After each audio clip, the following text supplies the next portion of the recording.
Құлағанда не болды? Жаңа танысым 3 жас құласа болмайды. 3 миллионға түстім дейді. Құлатсаңыз 3 миллионға түсесіз. Неден құлайды? Біріншіден, мынау сигнал береді. Мен батареям, қуатым таусылып жатыр, қайдайын деп. Бірінші.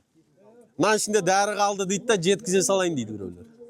Біреулер ұзаққа ұшырады. Яғни жаңа 200 гектарды алды да, бір шеттен тұрып алды да, ерінді көшуге. А көшу қиын емес, яғни сіз ананы ұшырып жүресіз да, мына көлікпен алға жүресі алдыңыз болды. Точкасын ауыстырып отыру керек. Бір жағдай енді. Иә.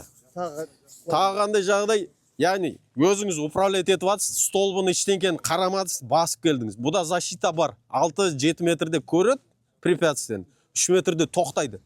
А бірақ 35 км сағатпен 3 метрде тоқта, 3 метр тормозной пути бұл жол емес та, асфальт емес, ауа. Тормозной пути жетпейді. Сондықтан жаңағыдай қолмен ұшырған кезде резкий қатты мынандай жерлерде ұшырмау керек. Байқау керек. Яғни көлікті де айдаған кезде байқап, мынау өзі тоқтайды екен деп баса бермейсің ғой, сол сияқты баспау керек та. Қауіпсіздік ережелерін сақтау керек. Сигнал жоғалуы мүмкін ба? Сигнал жоғалса, бұл өзі барып тұрады да қонады. Яғни тұра береді, сигнал жоғалады, тұрып алады. Сөйтеді да қуаттылық, мынаның ішінде заводский настройкада 15% жеткен кезде қон деген командасы бар. Бұл өзі 15%-ке жеткеннен кейін қонады. Интернетпен істеме бұл? Интернетпен тек қана обновление керек.